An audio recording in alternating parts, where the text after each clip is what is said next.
तो दोस्तों कैसे हैं आप सभी। मैं आशा करता हूं आप सब बिल्कुल ठीक होंगे।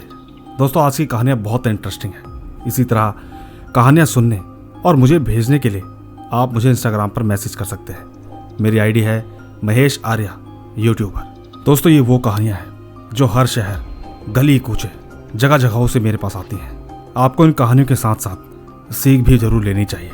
ठीक इसी के साथ अगर आप पहली बार मेरी आवाज़ सुन रहे हैं और पहली बार ही मेरे इस चैनल पर आए हैं तो चैनल को अभी सब्सक्राइब करके बेल बटन ऑल पे कर लीजिए।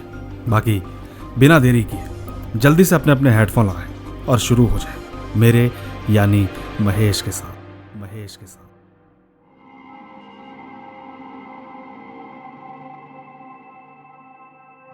मेरा नाम अंजुम है। मैं उत्तर प्रदेश कानपुर की रहने वाली हूँ। ये बात तब की है जब हम लोग हरजिंदर नगर में रहते थे। हमारे बगल में एक क्रिश्चियन फैमिली थी। उन दिनों मेरी शादी हुए कुछ ही महीने हुए थे। ऐसे ही एक दिन की बात है, सब लोग टेरेस पर थे और उस वक्त हमारी नेबर नीचे बैठी हुई थी। उसका नाम हेमा था।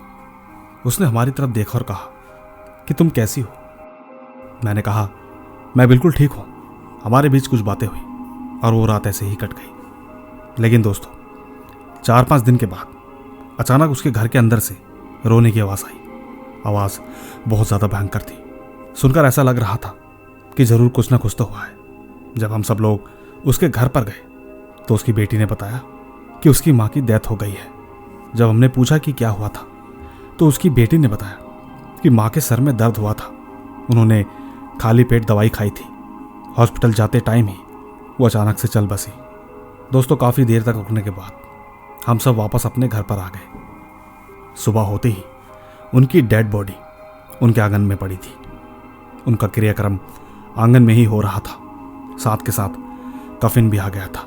उस वक्त हम अपने टेरेस से सब कुछ देख पा रहे थे और हम लोग जिस जगह पर बैठे थे उसका फेस बिल्कुल मेरे चेहरे के सामने था। देखकर ऐसा लगता था मानो कि जैसे वो कुछ कहना चाहती है। धीरे धीरे उनको शादी का ड्रेस पहनाया गया। उसके बाद उनकी बॉडी कफिन में रख दी गई। अब दोस्तों आप बताओ, उनके 2 बेटे और एक बेटी है और जो क्रॉस मरने के बाद बनाया जाता है वो उनके हस्बैंड बना रहे थे, वो भी केले की स्टिक से। इसके बाद उनकी डेड बॉडी कब्रिस्तान चली गई। पर पता नहीं क्यों ये सब होने के कुछ ही दिनों बाद मेरी तबीयत खराब होने लगी। हमें कुछ भी समझ नहीं आ रहा था कि क्या करें और क्या ना करें। मुझे न भूख लग रही थी और ना ही ठीक से नींद आती थी। सोते वक्त बहुत डर लगता था जैसे कोई मेरे आसपास है।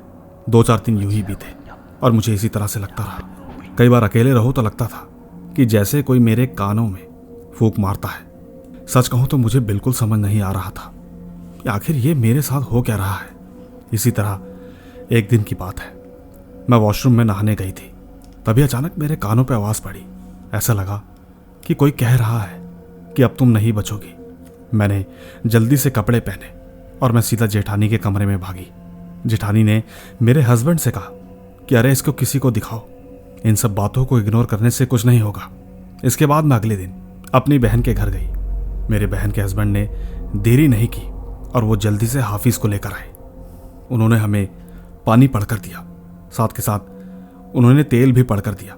वो तेल कानों में डालने के लिए था। दोस्तों मैं उस रात वहीं रुकी। उस दिन मेरे साथ कुछ भी नहीं हुआ और ठीक जो हाफिज़ जी आए थे उन्होंने कहा था कि देर बिल्कुल मत करिए, इन्हें फौरन बदरका लेकर जाइए। दोस्तों बदरका एक जगह का नाम है। वहाँ पर एक मौलाना जी हैं। उनकी खास बात यह है कि वो देख नहीं सकते पर कहीं ना कहीं वो बहुत मशहूर हैं। हाफिज़ जी ने कहा था वो इन्हें बिल्कुल अच्छा कर देंगे। मैं अक्सर ख्वाबों में देखती थी कि वो कब्र में लेटी है और मुझे ही बुला रही है। पर खैर हम लोग बदरगाह गए। वहाँ पर एक दरगाह बनी थी। दोस्तों जब मैं उसके अंदर गई तो मुझे वहाँ पर 3 चांटे मारे गए। कहने लगे कि जाओ, जहाँ से आई हो वहीं वापस चले जाओ, वरना मैं तुम्हारे पीछे पीछे आ जाऊँगा। दोस्तों इसके बाद हम तो वापस आ गए, लेकिन उन्होंने मेरे हस्बैंड को बताया कि वो इसे लेने आई थी। अगर ज़्यादा देर हो जाती तो ये बच नहीं पाती। आज मेरे पास एक तावीज़ है जिसके कारण मैं आज तक ठीक हूँ। बस एक बात है, एक दिन मेरे भी सर में दर्द हुआ था और ठीक वही दर्द आज तक मेरे होता रहता है। धन्यवाद। तो दोस्तों देखा आपने, ये थी अंजुम की कहानी। इनकी कहानी के बारे में आप क्या कहना चाहेंगे नीचे कमेंट्स में ज़रूर बताइएगा। बाकी मैं ले चलता हूं आपको हमारी आज की दूसरी कहानी की ओर। आइए सुनते हैं। हेलो मेरे प्यारे साथियों, मैं छत्तीसगढ़ दुर्ग जिले से हूँ। फिलहाल इस वक्त मैं पढ़ाई पूरी करके अपना बिजनेस कर रहा हूँ और ये बात 2022 की है, जिस वक्त मैं कॉलेज में था। खैर, ये कहानी मेरे और मेरे दोस्त युवराज के साथ घटी बेहद डरावनी कहानी है। एक रात को मैं और मेरा दोस्त युवराज कुछ काम से भिलाई गए थे। वापस आते वक्त हमें रात के 10 बज गए। आते वक्त हमने वाइन शॉप से अपने लिए कुछ सामान खरीदा, पर उसको हम उसी वक्त नहीं पी सकते थे क्योंकि लेट पहले ही हो चुके थे। हमने सोचा कि पहले घर चलते हैं, उसके बाद दोबारा वापस आ जाएंगे बाहर, ताकि घर वालों को ये भी लगे कि उनका बेटा कम से कम घर आ चुका है। हम तुरंत ही घर गए। इसके बाद 11:15 बजे हम दोनों वापस मिले। हमने वहीं आसपास कोई खाली जगह पर पार्टी करना स्टार्ट किया। यह उस वक्त की बात है जब युवराज का ब्रेकअप हुआ था। वो अक्सर बहुत उदास रहता था। वो मेरे सामने कई बार रोया भी था। मैंने उसे ज़्यादा शराब पीने नहीं दी क्योंकि वो नशे में और ज़्यादा याद करता था। खैर, हमें बैठे बैठे 12 बज गए। मैंने युवराज से कहा कि चल अब घर चलते हैं, 12 बज चुके हैं। हम दोनों ने अपना सामान उठाया और चलते बने। युवराज आगे जाकर थोड़ी साइड में वॉशरूम करने चला गया। उस वक्त मैं धीरे धीरे आगे की तरफ चल रहा था। मेरा ध्यान मेरे मोबाइल पर था। अचानक युवराज दौड़ते हुए मेरे पास आया और मुझे गले लगाकर रोने लगा। मुझे लगा शायद अपनी गर्लफ्रेंड के बारे में सोच रहा होगा, पर कहीं ना कहीं उस वक्त वो एकदम ज़्यादा डरा हुआ था। थोड़ी ही देर में उसने मुझसे कहा कि भाई पीछे देख, कोई ना कोई तो है, एक अजीब सा साया है, क्या वो तुझे दिख रहा है? दोस्तों, मुझे उस वक्त बिल्कुल भी डर नहीं लगा क्योंकि मैंने उससे ज़्यादा दारू पी थी। मैंने उससे कहा कि रुक, मैं देख कर आता हूँ। युवराज ने मुझे एकदम से पकड़ लिया, कहने लगा कि वहाँ पर मत जा, मेरी बात मान। उसकी इस हरकतों से मुझे भी थोड़ा अजीब लगा क्योंकि वो ऐसी हरकतें कभी नहीं करता था। खैर, मैं उसको रोड में लेकर गया। चलते वक्त मैंने महसूस किया कि उसकी हरकत धीरे धीरे चेंज हो रही थी। वो कुछ ना कुछ अपने आप में बोले जा रहा था। सच कहूं तो मुझे लग रहा था कि ज़रूर इसके ऊपर कुछ ना कुछ तो हावी हो चुका है। उस वक्त मुझे अंदर से डर लगने लगा, लेकिन मैंने कुछ शो नहीं किया। मैं उसे रास्ते में कहता रहा कि तू चुपचाप भगवान का नाम ले, सब कुछ ठीक हो जाएगा। पर मेरा ऐसे कहते ही उसकी हरकतें और ज़्यादा बढ़ गई। वो सड़क पर कभी इधर को भागता, कभी उधर को। दोस्तों, अगर मैं नशे में नहीं होता तो सच कहूं तो मैं खुद भाग जाता। आप यकीन भी नहीं करोगे वो कितनी भयानक हरकतें कर रहा था। वो तो शुक्र था कि मैंने उसका हाथ पकड़ रखा था। उस वक्त एक बात और थी कि वो मुझे कोई भी नुकसान नहीं पहुंचा रहा था, बस कुछ ना कुछ बड़बड़ाया जा रहा था। मैंने गुस्से में आकर उसके सर पर एक मार दिया। कुछ ही सेकंड में उसने मेरी तरफ जैसे देखा, यकीन कीजिए मेरा तो पूरा नशा ही उतर गया। मैंने उसका हाथ छोड़ दिया और मैं उससे थोड़ी दूर चला गया, लेकिन मेरी नज़र उसी पर थी। मैं बस यही देख रहा था कि ये कहीं इधर उधर ना चले जाए। मैंने चुपचाप अपने दोस्तों को कॉल करना स्टार्ट किया। रात इतनी थी कि कोई कॉल नहीं उठा रहा था। लास्ट में जितेंद्र, जो कि हमारा दोस्त है, उसी ने कॉल उठाया। मैंने तुरंत ही उसको सब कुछ बताया, पर वो मेरी बात का बिल्कुल यकीन नहीं कर रहा था। कहने लगा कि मजाक मत कर, रात का वक्त है, सोने दे। मैंने उसे यकीन दिलाने के लिए चुपचाप उसकी फ़ोटो खींची और उसको भेजी। तब जाकर उसे कहीं यकीन आया। वो तुरंत ही अपने भाई के साथ वहाँ पर आ गया। दोस्तों, उसके आने तक वहीं पास में मेरे चाचा जी का घर है। मैंने उनको भी कॉल किया था, लेकिन उन्होंने उस वक्त कॉल नहीं उठाया, पर मेरे पास उनका कॉल बैक आया। मैंने बस उनसे इतना ही कहा कि चाचा अपना गेट खोलो। चाचा ने कहा कि क्या हुआ? मैंने कहा कि आप बस गेट खोलो। दोस्तों, चाचा समझ गए कि कुछ ना कुछ तो दिक्कत है। उन्होंने कहा ठीक है। युवराज ठीक मेरे पीछे पीछे अजीब तरीके से दौड़ते हुए आ रहा था। एकदम भयानक मंजर था। मैं ठीक जैसे ही चाचा के घर तक पहुंचा तो मैं तो अंदर चला गया, लेकिन वो अंदर नहीं आया। वो बाहर बैठकर चुपचाप रोने लगा। वो ठीक चाचा से पानी मांगने लगा। इतने में ही जितेंद्र भी आ गया। दोस्तों, युवराज अचानक अपना हाथ काटने लगा। युवराज अचानक अपने ही मुंह से अपना हाथ काटने लगा। चाचा ने तुरंत उसके पिताजी को कॉल किया। तब जाकर कहीं उसके माता पिता है और उसको घर लेकर गए। मैंने चाचा को सारी बात बताई, जो भी हमारे साथ अब तक बीता था। मैं ठीक रात में 2 बजे के आसपास एक बाबा को बुलाने के लिए गया। बाद में बाबा ने बताया कि उसके अंदर 3 लोग समा गए थे और हाँ, अगर ये इधर उधर कहीं चला जाता तो फिर ये कभी नहीं मिलता। दोस्तों, युवराज को सोते सोते सुबह के 5 बज गए। तब जाकर कहीं हम लोग अपने अपने घर चले गए। अगले दिन माता पिता और चाचा चाची ने मुझे बहुत जोर की डांट लगाई कि ये क्या तरीका है रात में ऐसे घूमने का। बाकी दोस्तों, दूसरी तरफ युवराज के माता पिता मुझे थैंक्स बोलते हैं कि उसने इतनी रात को भी अपने दोस्त का साथ नहीं छोड़ा, क्योंकि दोस्तों ऐसे में हर कोई साथ छोड़ देता है। जब कुछ भी समझ नहीं आता तो इंसान वहां से भाग पड़ता है। बाकी दोस्तों, आपको मेरी ये कहानी कैसी लगी? ये बिल्कुल सच्ची कहानी है, तो कमेंट्स में ज़रूर बताइएगा। धन्यवाद। तो दोस्तों, ये थी गौरव की कहानी। आपको इनकी कहानी में कितना मजा आया, नीचे कमेंट ज़रूर कीजिएगा। बाकी मैं ले चलता हूं आपको हमारी आज की तीसरी कहानी की ओर। आइए सुनते हैं। दोस्तों, मेरा नाम राहुल है और ये किस्सा मेरे दोस्त के साथ हुआ था। मैं आपको बता दूं कि मैं गुजरात के वपी से हूं और ये घटना मेरे फ्रेंड आतिक के साथ हुई थी। दोस्तों, गुजरात में मेरे कपड़ों की शॉप है। अभी 15 दिन पहले की बात है। मैं आपको बता दूं कि आजकल बारिश का मौसम चल रहा है। हमारे यहाँ इतनी ज़्यादा बारिश हो रही है कि रेड अलर्ट हो चुका है। खैर, मैं आपको अब किस्सा बताता हूँ। आज से 15 दिन पहले मैं रात के 12:30 बजे इंस्टा पर लाइव था।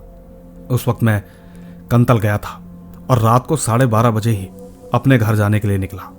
दोस्तों, हम लोग GIDC एरिया में रहते हैं और उस दिन रात को इतनी तेज बारिश थी कि मैं अपनी स्कूटी पर अकेला निकल गया। दूसरी ओर मेरी शॉप से मेरा घर ठीक 6 या 7 किलोमीटर की दूरी पर है। मैं आराम से घर जा ही रहा था तो ठीक घर से 3 किलोमीटर पहले एक हनुमान जी का मंदिर है। मैंने वहां देखा कि मंदिर के नज़दीक में मुझे एक इंसान दिखा जिसकी पीठ पर बड़ा सा टूरिस्ट बैग था और हाथ में एक बड़ा सा बॉक्स था। मैंने उसे दूर से ही देखा और सोचा कि इतनी तेज बारिश में यह बेचारा अकेला इतनी रात को पैदल चल रहा था। मैंने इंसानियत के नाते उससे पूछा कि भाई, आप कहाँ जाओगे? उसने मुझे इशारे में बताया कि उसको राइट साइड जाना है। लेकिन दोस्तों, मेरा घर आगे से लेफ्ट साइड को था। मैंने उससे कहा, ठीक है, मैं आपको छोड़ देता हूँ, आओ जल्दी मेरी स्कूटी पर बैठो। दोस्तों, उसने मुझे कोई जवाब नहीं दिया, चुपचाप आकर बैठ गया। थोड़ी सी आगे चलने पर मैंने उससे बात करने की कोशिश की। मैंने उससे कहा कि इतनी बारिश में आप इतनी रात को पैदल कहाँ जा रहे हो? दोस्तों, मैंने इतना ही पूछा था, लेकिन मुझे नहीं मालूम था उसने मुझसे बिना कोई जवाब दिए मेरी कमर पर एक बड़ा सा चाकू रख दिया। एक बार को तो मुझे ऐसा लगा कि जैसे उसका बैग चुभ रहा होगा, लेकिन जब मैंने एक बार पीछे मुड़कर देखा तो यकीन मानिए मैं बहुत डर गया। मैंने एक ही बारी में वो चाकू को देख लिया था। मैंने उससे पूछा कि भाई, ये सब क्या है? उसने मुझसे कहा कि ये सेफ्टी है। दोस्तों, उसकी आवाज़ इतनी भारी थी कि मैं सच में डर गया। मैंने एक बार दोबारा पीछे मुड़कर उसका चेहरा देखने की कोशिश की। आपको बता दूं, उसका चेहरा एकदम वाइट था। धीरे धीरे मेरा डर बढ़ता जा रहा था, साथ के साथ मेरी हार्ट बीट लगातार बढ़ रही थी। मैं बस यही सोच रहा था, मैंने इसको लिफ्ट क्यों दी? अच्छा भला मैं चुपचाप अपने घर जा रहा था। मेरी हिम्मत मारी गई थी। मैंने एकदम से स्कूटी रोकी और उससे कहने लगा कि आप यहाँ से चले जाइए, मुझे जल्दी घर पहुँचना है, घर पर कुछ काम भी था। दोस्तों, उसने मुझे उसी भारी आवाज में कहा कि तुझको मुझे आगे तक छोड़ना होगा। दोस्तों, मैंने स्कूटी स्टार्ट की और बिना कुछ बोले चुपचाप आगे की तरफ चलने लगा। दोस्तों, मैं यही जद्दोजहद में था कि आखिर मैंने ये क्या मुसीबत मोल ले ली। मैं अपने आप में इतना बिजी हो गया कि मुझे पता ही नहीं चला कि कब वो मेरे पीछे से गायब हो गया। रास्ते में मैंने जब पीछे मुड़कर देखा तो पाया कि पीछे कोई नहीं था। यकीन कीजिए, मैं इतना घबरा गया कि आपको बता नहीं सकता। दोस्तों, इसके बाद मैंने एक्सीलेटर जो खींचा, एक बार भी नीचे नहीं होने दिया। मैंने स्कूटी सीधा अपने घर के आगे ही रोकी। घर पहुंचकर मैंने लंबी सांस ली। मुझे लगा कि अब कोई खतरा नहीं है, और वाकई कोई खतरा था भी नहीं। लेकिन दोस्तों, एक बात मेरे समझ में नहीं आई कि मेरे साथ जो हुआ, क्या आपके साथ भी कभी ऐसा कुछ हुआ है? नीचे कमेंट्स में ज़रूर बताइएगा।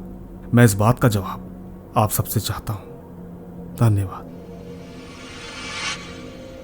दोस्तों, ये थी राहुल की कहानी। इनकी कहानी मुझे एक ही सीख मिलती है, और ये सीख सिर्फ मेरे लिए नहीं है, ये उन सभी लोगों के लिए है जो कि देर रात किसी न किसी काम की वजह से अक्सर वो लेट हो जाते हैं। पर दोस्तों, सबके साथ ही ऐसा हो ये तो मुमकिन नहीं है। जो भी ये कहानी सुन रहा होगा, एक बार नीचे कमेंट्स में ज़रूर बताइएगा, क्योंकि कहीं ना कहीं किसी न किसी के साथ ये घटना ज़रूर हुई होगी।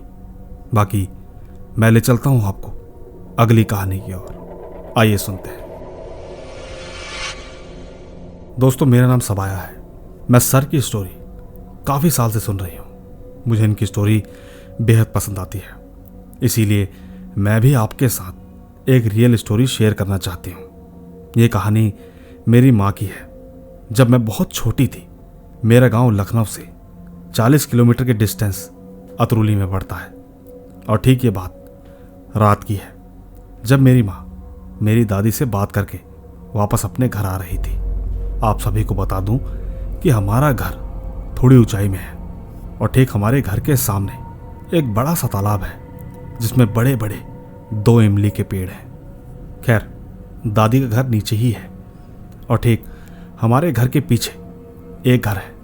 माँ दादी से बात करके जैसे ही ऊपर की तरफ आ रही थी तो उन्होंने देखा कि एक औरत है।